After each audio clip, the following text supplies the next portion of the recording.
All right, welcome to the deep dive. Today, we're going to tackle something, really at the heart of teaching and learning, which is, how do teachers actually see their students? We all have these ideas, these images of what a teacher notices when they walk into a classroom, but this research that we're going to dive into today really specifically looks at how teachers judge certain characteristics about students, like, how engaged are they, how much do they know, how confident do they seem, and are they even interested in this stuff? And what's fascinating is that this research looks at whether teachers who are more experienced approach this differently than teachers who are just starting out. Yeah, absolutely. So our mission today is to kind of give you this really in-depth view of what's going on when a teacher is observing a classroom, and maybe give you a new perspective on how, learning and engagement are seen in those settings. And what's interesting is that some of the findings from this research um, might not be what you expect when you first hear them. We're really giving you a shortcut to understanding this pretty complex world of classroom observation. And this all comes from a really fascinating research article that was published in the Educational Psychology Review. Yeah, definitely.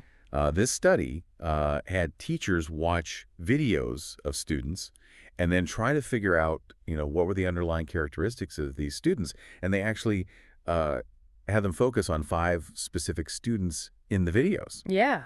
And to really get at, where their attention was going and how they were making these judgments, they used eye tracking technology, which is really cool because it's more objective than just asking teachers, what they're paying attention to.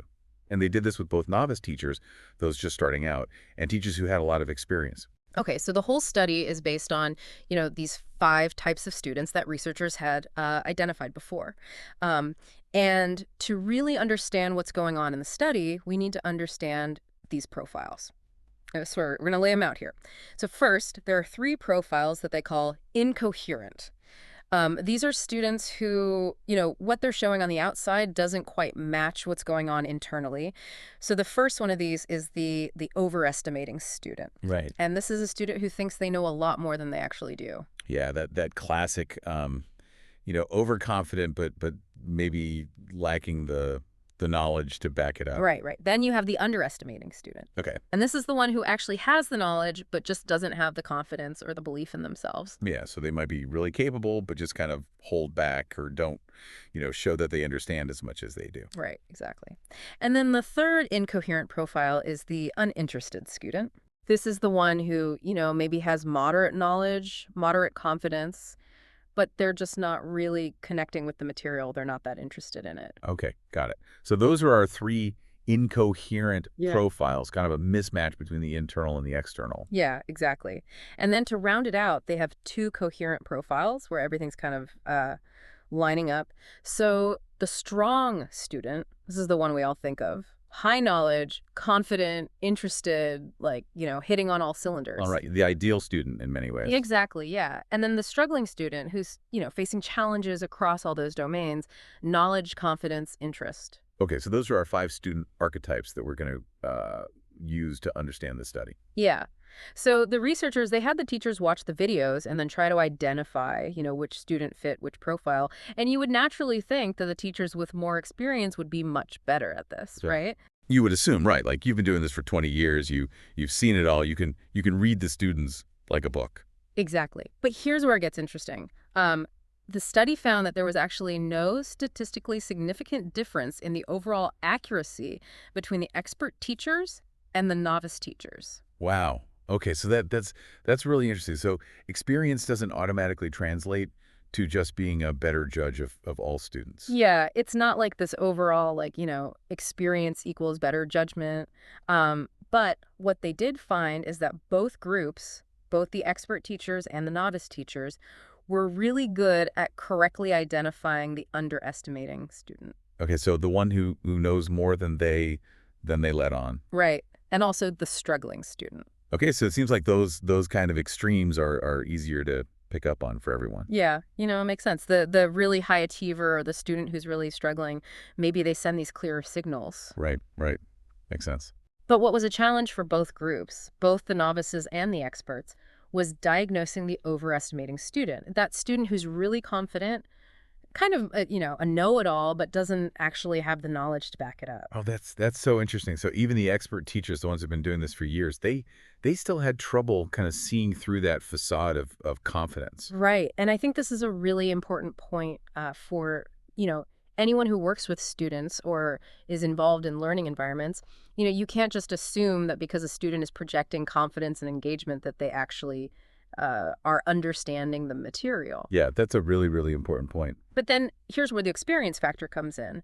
The expert teachers were much more accurate in judging those incoherent profiles, those overestimating, underestimating, and uninterested students compared to the novice teachers. So while the expert teachers weren't necessarily better overall, they were specifically better at identifying those students whose outward behavior didn't quite match their internal state. Exactly. They had this sharper ability to see through those, mismatches. And this is so important because those are often the students who need, the most targeted support. Absolutely. Yeah. I mean, if you can correctly identify a student who is underestimating themselves, you can then do things to build their confidence, to encourage them to take more risks. Right. Whereas if you misinterpret an overestimating student as actually competent, they might fall behind without you even realizing it. Yeah, exactly. So we're starting to see this pattern where the expert teachers are better at recognizing certain types of students, but what are they actually looking at? How are they making these judgments? So the study also looked at the behavioral cues that the teachers reported using. Okay, so after the teachers watched the videos and made their judgments, the researchers asked them, what specific behaviors did you pay attention to? And what's interesting is that both the novice and the expert teachers reported using a pretty similar range of behavioral indicators. Things like, body language. Yeah. How engaged did the students seem in the lesson? Were they looking around? Were they kind of tuned out? Yeah. Their emotional expressions, how confident did they seem? Their work habits, were they on task? The quality of their answers when they did speak up. Any prior achievement, like, if the teacher knew, oh, this student has always done well in the past, that kind of thing. How they interacted with their peers, were they talking to their friends? Were they isolated? Yeah. Whether they raised their hand, the classic classroom participation. Yeah, yeah. And even their facial expressions, did they look confused? Did they look bored? All of these different things. So it sounds like both groups, novice and expert, are attuned to the same basic information. Yeah, they're all kind of looking at the same broad categories of behavior. But is there a difference in what they prioritize, like what they rely on more heavily? Yes. Yeah. That's where it gets really interesting. The study found that the novice teachers tended to rely more on what we might call these high salience cues, things that really jump out at you, things that are really noticeable. So like the students waving their hand frantically, like, pick me, pick me. Yeah, or they give a really insightful answer, something that makes you go, wow, that's a really sharp student. Expert teachers, on the other hand, they reported using a much broader range of indicators. Okay.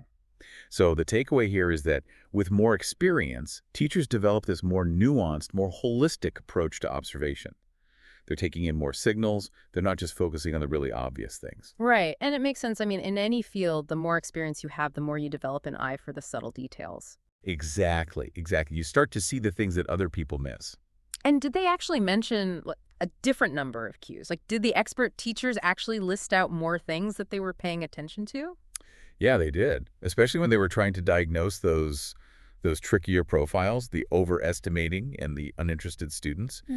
The expert teachers listed a much higher number of specific cues that they were using compared to the novice teachers. Interesting.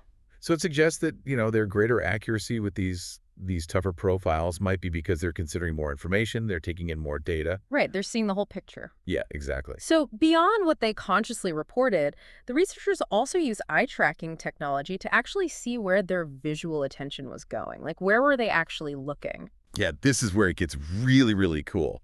So the teachers wore these special eye tracking glasses while they were watching the videos. And this allowed the researchers to measure exactly where their gaze was directed, how long they looked at each student, all that kind of stuff. Wow. And the video was actually divided into two different scenes that were designed to kind of activate different types of attention. Okay. What were the two scenes? So the first scene was whole class instruction. So, you know, pretty typical classroom scene. The teacher's up at the front leading a discussion, asking questions. Students are raising their hands. There's movement. There's interaction. And in this kind of active scene, the researchers thought that, people's attention would be drawn to the most obvious things, kind of like, if you see a bright flashing light, you can't help but look at it. Right. And then the second scene was individual seat work. So here, the students are all working quietly at their desks. The teachers may be up at the board explaining something, but it's a much less visually stimulating environment. Yeah. And the idea here was that in this quieter setting, people would be more likely to direct their attention based on their goals and their knowledge. Yeah. So it's less about what's just grabbing your attention and more about, I'm looking for this specific thing because I think it's important. Okay, interesting. So what did the eye tracking data actually show? So during the whole class instruction scene, when things were really dynamic, there were actually no significant differences between the novice teachers and the expert teachers in terms of how many times they looked at each student or how long they looked at each student. Okay. So this supports that idea that when there's a lot going on, everyone's attention is kind of drawn to the same obvious things. Makes sense. But then in the individual seat work scene, where it was much quieter, that's where the differences really started to emerge. Okay, what did they find? The expert teachers, they had a significantly higher number of fixations, meaning they looked more frequently at the uninterested, the underestimating, and the struggling students. So they were really zeroing in on those students who might be having a harder time or who are presenting those more complex profiles. Exactly. They were actively directing their attention to those students, even though the scene itself was pretty quiet. Right. And what about the novice teachers? What were their eyes doing? So the novice teachers, they had significantly longer average fixation durations on the overestimating students and the strong students. So they were spending more time looking at those students. Yeah, it suggests that they might be taking longer to process what they're seeing, or maybe they're just more drawn to the students who are at the extremes, either the really confident ones or the ones who are clearly doing well. Right. So it's not just about where they look, but also how long they look. Exactly. The experts are making these quicker, more frequent checks on those students who might need more help, and the novices are kind of lingering longer on the students who seem to be presenting a clearer picture. Yeah, it's like they're trying to figure them out a little more. Yeah, exactly. So the study connects these different gaze patterns to those differences in diagnostic accuracy that we talked about earlier, right? Yeah, the researchers suggest that the expert teacher's tendency to focus more on the struggling, the underestimating, and the uninterested students during that seat work time is a big part of why they're more accurate in identifying those incoherent profiles. They're basically picking up on these subtle cues that the novice teachers are missing because their attention is directed differently. So is it that they're actually seeing things that the novice teachers just don't register? Like, are they literally seeing different things because of their experience? That's a really interesting question. It's possible that they're attuned to these very subtle signals like, a slight change in facial expression or a very specific way of holding their pencil that indicates, frustration or confusion. Wow. So experience is almost giving them like a superpower of observation. Yeah, it's like they've developed this professional vision, this ability to really see what matters in a classroom. Okay, so let's bring it all together for our listeners. What are the big takeaways here? So, first of all, while expert teachers may not be more accurate overall in judging students, they are much better at identifying those students with the inconsistent profiles, the ones who might need more tailored support. Right, the overestimators, the underestimators, the uninterested. Exactly. And then when it comes to the cues they're using, both novice and expert teachers are looking at similar things, but novice teachers tend to focus more on the really obvious stuff, while expert teachers use a much wider range of indicators so they're getting a more complete picture. And then finally, they literally look at the classroom differently, especially when students are working individually. Expert teachers are more likely to focus on the students who might be struggling, while novice teachers might spend more time looking at those students who seem to be at the extremes. Right. So here's a thought for our listeners. We've been talking about teachers here, but could this apply to other fields as well? Oh, absolutely. Think about any job where you have to assess people, make judgments about them. Does more experience lead to this more nuanced, more targeted way of observing? It's a great question to think about. Where have you seen this in your own life? Where have you seen expertise translate into this really sharp ability to see what others miss? Yeah, it's something to really ponder. Definitely. And if you're interested in learning more about the specifics of this research, the article is called Student Characteristics in the Eyes of Teachers. Differences between novice and expert teachers in judgment accuracy, observed behavioral cues, and gaze. It's by Seidel and colleagues, and it was published in Educational Psychology Review back in 2021. Absolutely. Really fascinating research. Yeah, it really is. So thanks for joining us for this deep dive into the world of astrum observation. Yeah, thanks for having me. We hope this has given you a new appreciation for the complexities of teaching and for the incredible skills that expert teachers develop over time. Absolutely. Until next time.